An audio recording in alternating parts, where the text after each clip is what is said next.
सर्वांना सलाम. माझे नाव रेचल संजय ओघळ, United church of Christ Shirur.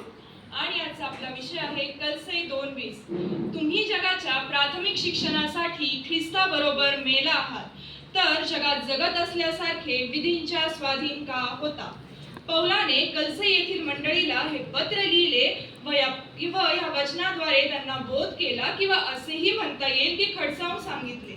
पण पौलाला या वचनातून बोध करण्याची गरज का भासली? तर इफिस पासून 100 किलोमीटर अंतरावर असलेल्या कलसे शहरात एप्रफास याने पौलाची शिकवण ऐकून नवीन मंडळी स्थापन केली होती.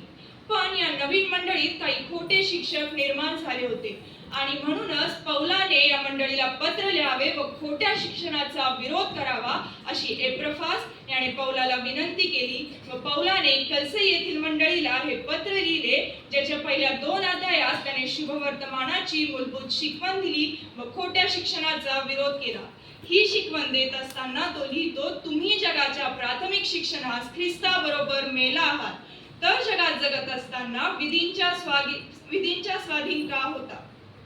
जगाचे प्राथमिक शिक्षण म्हणजे काय?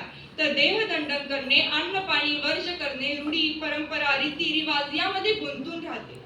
ख्रिस्ती या नात्याने आमच्या शरीराला शिस्त ही हवीच.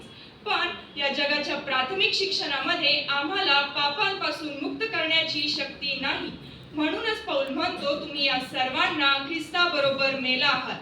ते कसे? तर रोम 6:6 वचन सांगते, आम्हाला ठाऊक आहे की पापी शरीर, पापाच्या अधीन असलेले शरीर नष्ट होऊन आपण यापुढे पापाचे दास्य करू नये, म्हणून आपल्यातील जुना मनुष्य त्याच्याबरोबर वधस्तंभावर खिळला गेला आहे. कारण जो कोणी मेला तो पापाच्या दोषापासून मुक्त होऊन नीतिमान ठरला आहे. आणि जसे आपण त्याच्याबरोबर मेलो तसे आपण त्याच्याबरोबर जिवंतही राहू, असा आमचा विश्वास आहे. प्रियांनो, आपण त्याचे मरणे, त्याचे पुरले जाणे व त्याचे पुनरुत्थान या सर्वांमध्ये संयुक्त झालो आहोत. वचन सांगते योहान 17:16, येशू म्हणतो, जसा मी या जगाचा नाही तसे तुम्हीही या जगाचे नाही. पौल आम्हाला कलसे 1:13 मध्ये लिहितो, त्याने आम्हाला अंधकाराच्या सत्तेतून काढून आपल्या प्रिय पुत्राच्या राज्यात आणून ठेवले आहे.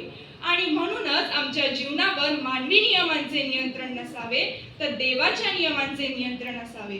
पौल म्हणतो, तुम्ही या सर्वांवर विजय मिळवला आहे, म्हणजेच तुम्ही जगाचा अधिपती सैतान यावर विजय मिळवला आहे. तुम्ही जगाच्या सर्व नियमांपासून मुक्त झाला आहात, तरीही तुम्ही या विधींच्या स्वाधीन का होता. प्रियांनो, काही लोक ख्रिस्तावर भरोसा ठेवूनही जगाच्या रूढी परंपरांवर भरोसा ठेवतात. आणि एकाच वेळी या 2 गोष्टींवर भरोसा ठेवणे शक्य नाही, कारण एकाच वेळी 2 धन्यांची चाकरी शक्य नाही. म्हणूनच आम्ही जगाच्या प्राथमिक शिक्षणाचा त्याग करावा, कारण त्या माणसाने निर्माण केलेल्या आहेत, त्या नाहीशा होणाऱ्या आहेत. पण देवाचे नियम, देवाच्या आज्ञा मात्र सार्वकाळ टिकणाऱ्या आहेत. त्या आम्हाला आमच्या पापांपासून मुक्त करीतात. जेव्हा यहुदी लोक येशू व त्याच्या शिष्यांना दोष लावून म्हटले, तुम्ही आमच्या नियमांचे पालन करीत नाही, तेव्हा येशू त्यांना म्हणाला, मार्क 7:8, तुम्ही देवाच्या आज्ञा बाजूला सारून देऊन माणसाच्या संप्रदायाला चिटकून राहता. होय प्रियांनो, जगाच्या नियमांमध्ये आम्हाला पापांपासून मुक्त करण्याची शक्ती नाही. केवळ देवाचे नीतिमत्व, त्याच्या आज्ञा, त्याचे नियम पाळूनच आम्ही आमच्या पापी शरीरावर विजय मिळवू शकतो.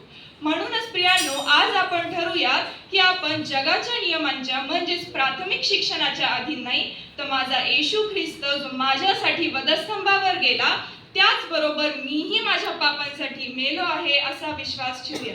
धन्यवाद.